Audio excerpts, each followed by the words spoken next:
Just let them settle down.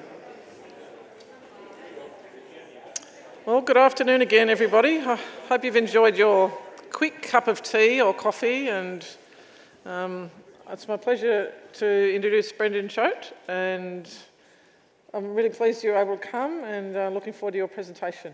Thanks. Thank you. And thanks very much, Christine, and everyone for inviting me. It's a real pleasure to be here. I think I just got volume there.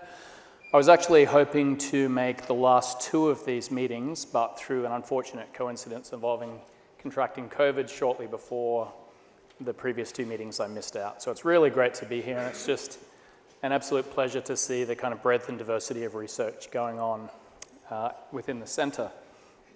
So we're going to change gears a little bit now. I'll be talking about understanding drought-induced mortality in Australian forests and covering some of the physiological mechanisms, but also kind of a perspective on some of the challenges generally that we face in the field and where we might need to go. And I'll just start off with a brief primer on plant-water relations. I think a lot of people have seen slides like this many times before, but for those that haven't, or for those who would appreciate a quick refresher. So plants don't have a contractile pump like a heart to move fluids around their body. Instead, they rely on this really kind of fascinating, unique mechanism to draw water up to the canopy, in which liquid water is held under tension below its vapor pressure. So in this case, we have water evaporating at the leaf surface, generating a tension through the strong cohesive forces, hydrogen bonding between water molecules. That tension is transmitted down through the xylem, where it acts to pull water out of the soil and into the roots. So the big advantage of this mechanism is that it doesn't require much in the way of metabolic energy. All of that energy is provided in the form of energy from the sun breaking hydrogen bonds, driving that evaporation and generation of tension. The downside is that we have water under tension, which is a liquid water under tension, which is a very unusual physical state for it to be. And this means that it's prone to cavitation or vacuum boiling. And in this case, you have a sudden phase change between liquid water, from liquid water to water vapor, which creates an embolism here and blocks up the xylem vessel. And so once this occurs, it can spread through the xylem network, and it's largely dependent on the pressure difference across these pit membranes, which are actually primary cell walls, which separate all of the conduits in the xylem. So this is probably better explained visually.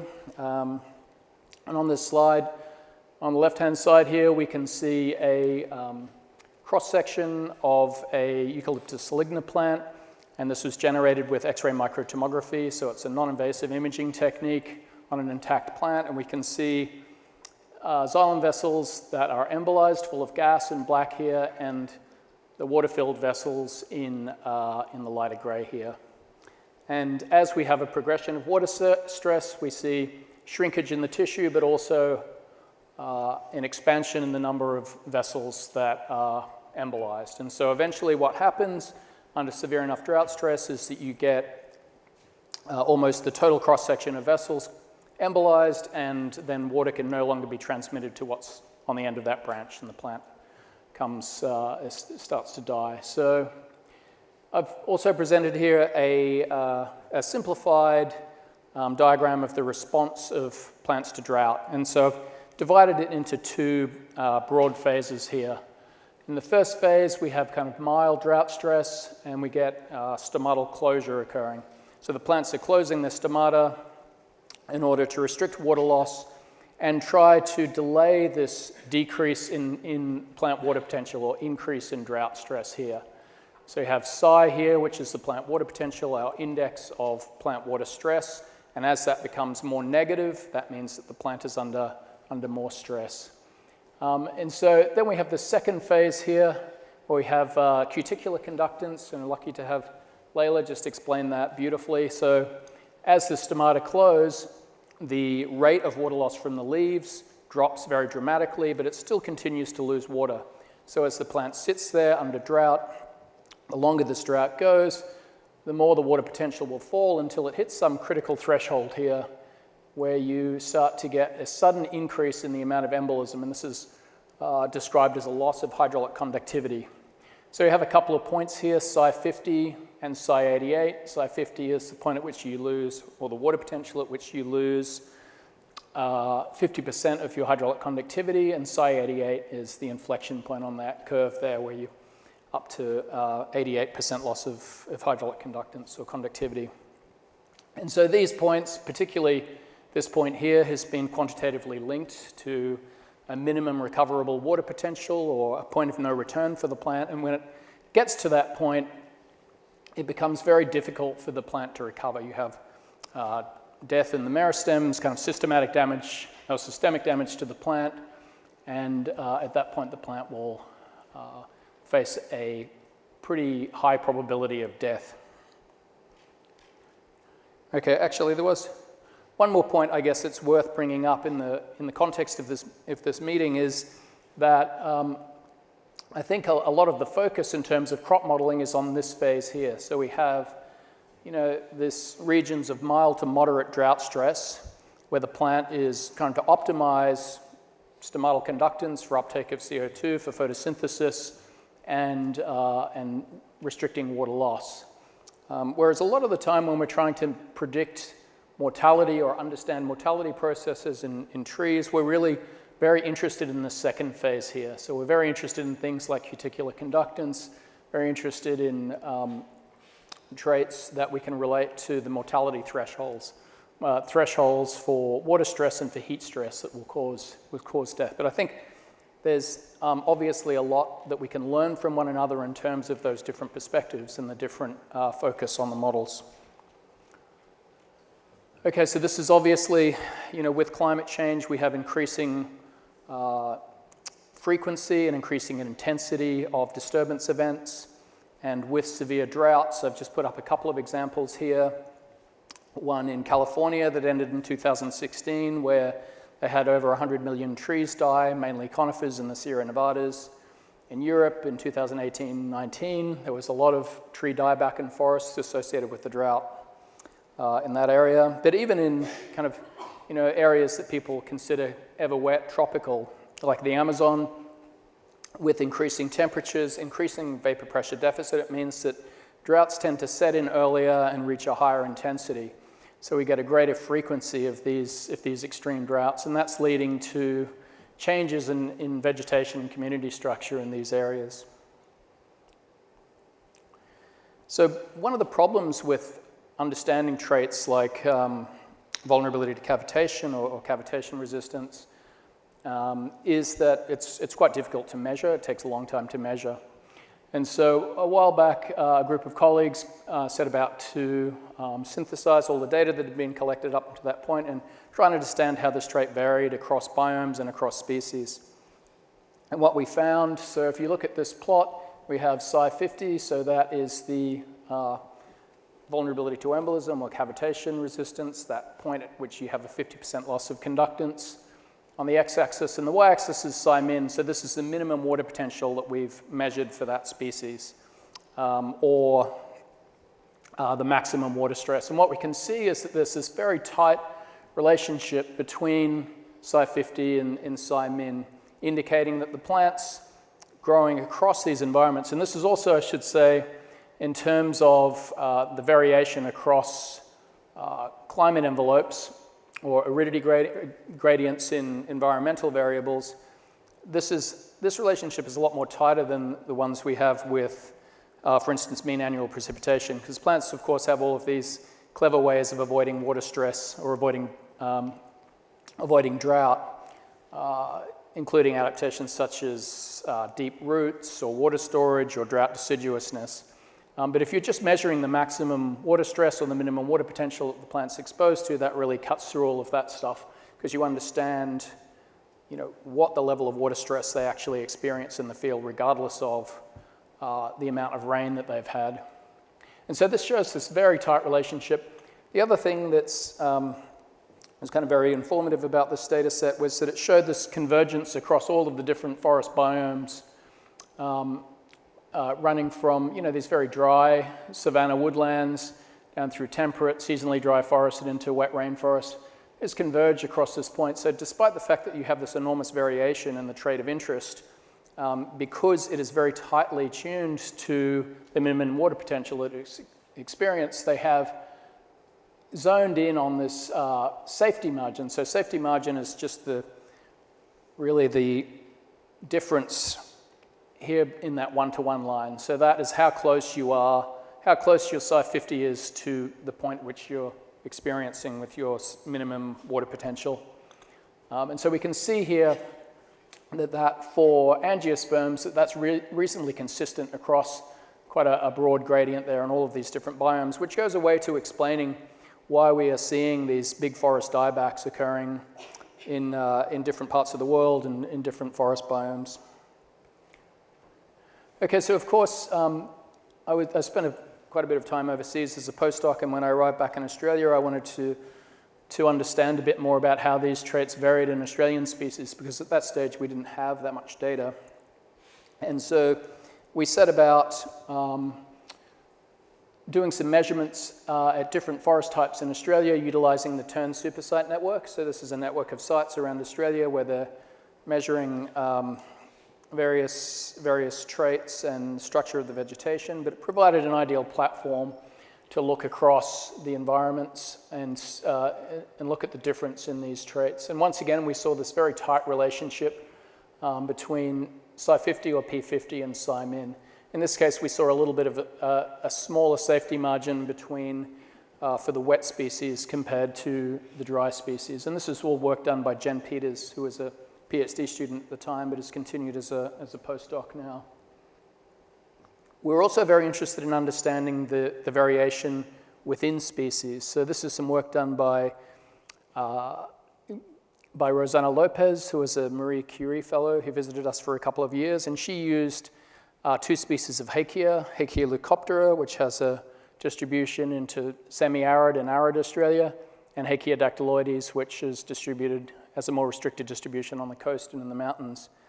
And what she found was that there was no systematic difference in cavitation resistance with precipitation across this gradient.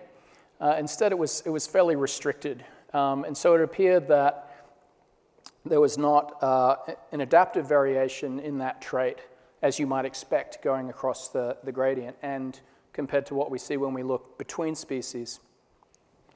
Instead, what she saw was variation in these allometric traits. So this is the Huber value, and we have this very sharp decline going from areas of low rainfall to areas of higher rainfall. And so what that means, this is the sapwood to leaf area ratio, so you just have less leaf area on the branches for a branch of a given size and for a given conductive capacity in terms of what can get through the xylem, how much leaf area you put on there, and also the amount of leaf area per leaf mass.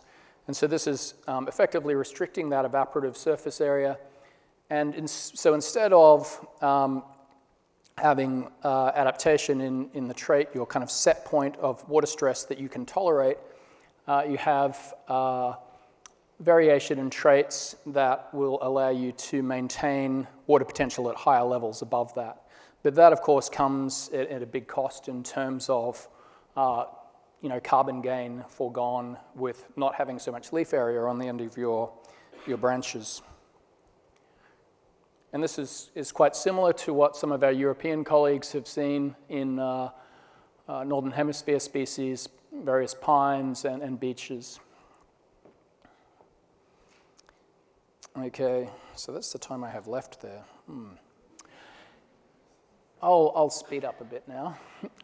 So one of the other things that is really essential for us to do is to be able to incorporate these traits which we use to describe tolerance to drought and tolerance to water stress and heat stress into models. And so I've been working with Hervé Cochard from INRA in France, who has developed a very detailed whole plant model to predict loss of conductivity and decline in water potential. And stepping between a detailed model like that to models like Cable and LPJ Guess, working with Ben Smith, who's another one of my colleagues at Hawkesbury Institute for the Environment. And so the challenge we have here is stepping between a model where we have around 200 parameters, all of the resistances, the capacitances, the regulation of the stomata covered in great detail, both below ground and above ground, to these dynamic global vegetation models where we have plant functional, all of the species are aggregated to plant functional groups, and we have kilometer-wide grid cells. So that's another one of the big challenges that we're working through at the moment. But it's obviously very important to understand all of the details of the physiology and in terms of making these process-based models work. I mean, it's very difficult to simulate all of the different processes in the plant, but it's also essential in terms of predicting the response to novel environments. So if you want to be able to predict the response of species or forest types to novel environments, then you really need to be able to nail down this process-based modeling. And so this just shows, what we need to do here. An example this is from a review paper or an opinion piece we published recently. What we're actually looking for is we want to be able to predict the decline in water potential till it hits the set point of cavitation threshold and reaches death. So we see just an example of 2 species there. And so we can measure the set point here fairly effectively these days. We'd like to be able to measure it more quickly, but it's something that we can do reliably. Looking at all of the other traits and variables that go into predicting the decline in water potential, that's actually the really challenging part. And it's particularly things below ground, such as rooting depth, access to water, how the root system responds to the drying soils. These are things that we don't really have much data for that at the moment, like our rooting depth data sets for different environments and biomes is really quite poor. So that's another thing that seems quite simple, but if we don't have reliable data for it, it makes it harder to predict these things across a lot of different environments. The other issue was that a lot of the work we've done for fundamental physiology is done on small plants and pots. And these experiments are, once again, extremely important, essential in terms of understanding the fundamental physiology. But it also means that you want to be able to ground truth some of that stuff. And for that, you have to do work on mature trees that have been exposed to extreme drought. And we really got the opportunity to do that back from, I'm sure everyone remembers, from 2017 to 2019, we had one of the worst droughts on record. In fact, 2019 was both the driest and the hottest year on record for the continent. And we can see, if we look across the 3 years, in terms of rainfall deciles, we have huge areas of inland New South Wales and southeast Queensland for which we had the lowest rainfall on record, along with the highest temperatures on record. And so this resulted in just really quite massive dieback on a scale that I think a lot of people had never seen before. We had people contacting us saying, I've lived in this area for 50 years and I've never seen anything like it. There's whole hillsides turning brown. And so we set about measuring some of these hydraulic traits at key sites. We had a citizen science project that Belinda and Madeline and I started up, in which we received hundreds of reports of tree dieback, mainly in the southeast of Australia, and then we used that to target 15 sites in New South Wales to look at these traits. And what we saw, I'll just go through this fairly quickly now, but if we looked at three eucalypt species at a site in Armidale, we saw that basically exactly what we would predict from our experiments on potted plants. We have a declining water potential in an increased loss of conductance. PLC is the percent loss of conductance. And this lines up with the vulnerability curves that were generated on other plant material. So it's a really nice confirmation of all of the theory that we had developed earlier. The other thing that we want to be able to do is to help ground truth remote sensing data. So remote sensing is obviously essential in terms of scaling up and seeing how these patterns play out at a broader scale. And so this is just for a couple of our sites, one in Armidale and one north of Bathurst. We're seeing NBR, which is the normalized burn ratio, so one of the indices that's become popular to look at essentially declines in canopy health. And we can see that oscillating and coming to a minimum at the peak of the drought here. The red arrows show the timing of our field trip. So we had a field trip at the peak of the drought and then 8 to 10 months after. And so that has helped to capture what's going on at those sites. Where I think we need to improve with the remotely sensed data is particularly is recovery. And so this is an image of that Armidale site about 10, 12 months after the drought has broken, and we can see that the area looks very green, but up in the slopes we see that there's huge mortalities, trees that have not recovered at all after that period of time. But what you see from above is a grassy layer or a shrub layer coming up underneath that. So you still pick up this green signal. And if you look at the indice, you actually see a spectral recovery which kind of exaggerates the degree to which the system has recovered, particularly the trees. And so in terms of recovery, I think this is another thing that we are really, it's another gap in our understanding, an area where we really need to do a lot more work. And in terms of looking at, once again, going back to this kind of simplified 2 phases of response to drought, if we look at recovery from loss of conductance, there are two main mechanisms that the plant has. First is refilling xylem vessels. And so we know that, for instance, plants coming out of the winter of the northern hemisphere, these temperate deciduous species, they generate root pressure and stem pressure, and they refill all of the vessels that have been embolized over the winter by freezing stress, which also creates cavitation.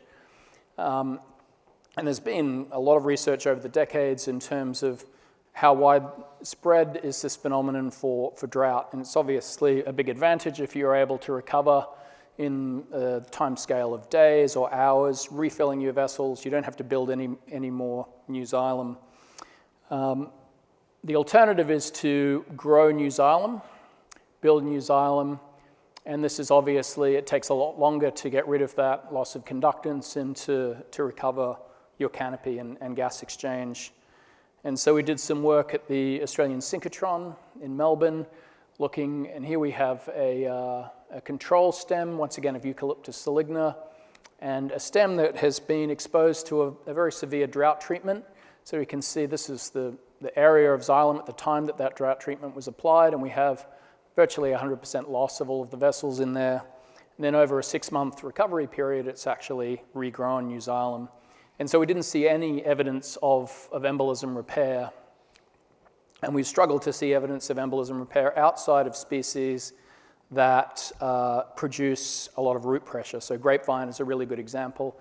This produces a lot of root pressure, and it will refill after drought if it's given enough water.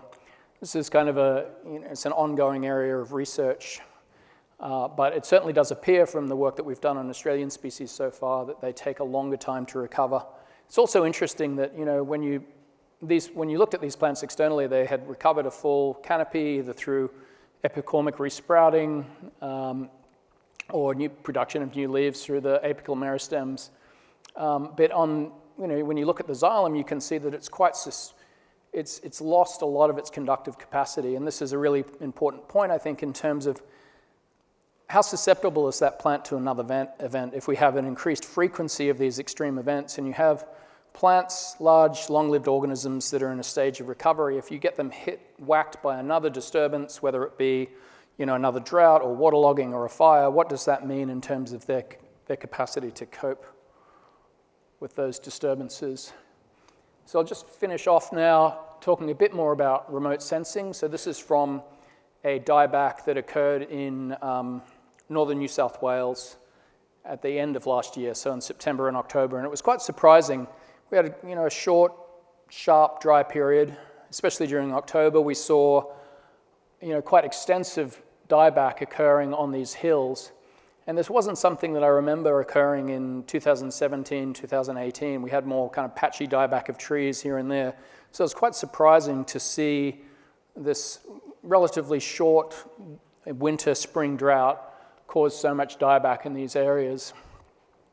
So this is imagery from PlanetScope, which is a constellation of CubeSats, which provides 3-meter imagery, so it's 3 meters per pixel, and it gives a really clear picture of the spatial extent of the dieback. If you look at NDVI, another spectral indice, which shows the health of the canopy, you can see that shows up very well. And then if you look at overlay this with a detailed topographical model, you can really see here that the dieback is mainly occurring on the slopes, the north-facing slopes and the ridges. So it's this kind of topographic complexity which gives, it's another huge challenge, I think, in terms of being able to predict what's happening in natural environments, to be able to integrate or to incorporate all of that complexity, because a lot of the models that we're working with are not spatially explicit, and a lot of them have grid cells that are so large that you're not going to be able to simulate things like that. We do have, with airborne platforms, this is some very high resolution, like 10 centimeter RGB imagery, so that gets you to looking at individual crowns. We have LiDAR from the same flight, so this shows canopy height, with blue being highest and red being the lowest. So we get to the point where we can actually monitor individual crowns, but acquiring this imagery, of course, is a bit more expensive and requires people getting out with a light aircraft. I'm out of time, but can I go a little bit longer? I had one more point that I wanted to make, and then I'll be quiet.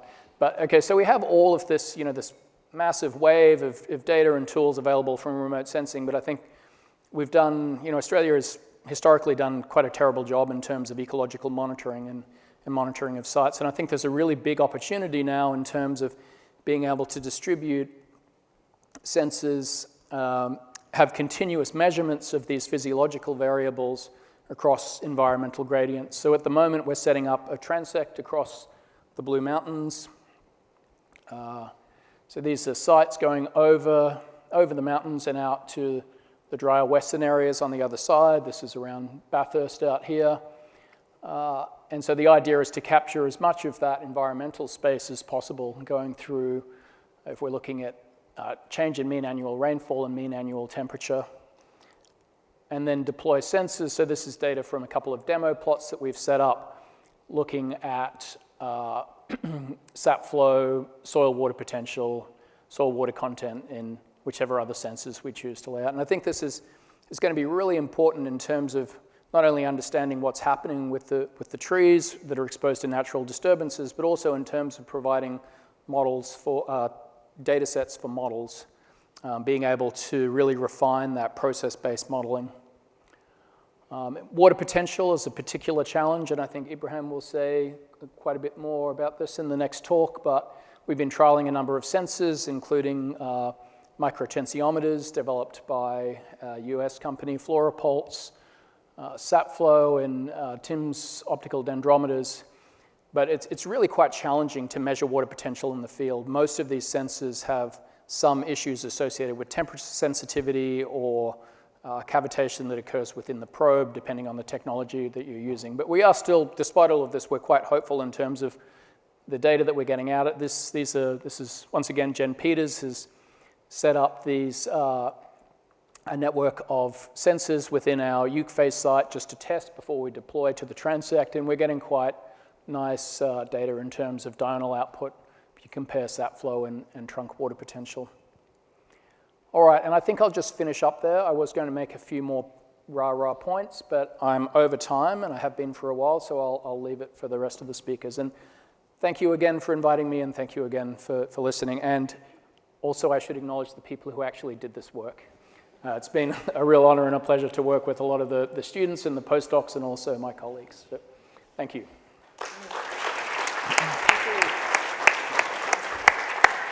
I think everyone will agree we made a great call in inviting you to give a presentation. Thank you very much. Thanks very much. We've got one question if we're a bit late to the posters. Any questions? I think I used all of my question time. I can just say, by the way, if you want to know some world experts on, how to make buds grow into shoots. There's some of those in the centre. Okay. That might be our connection to drought. Anyway, Thank you. thanks very much, Brendan.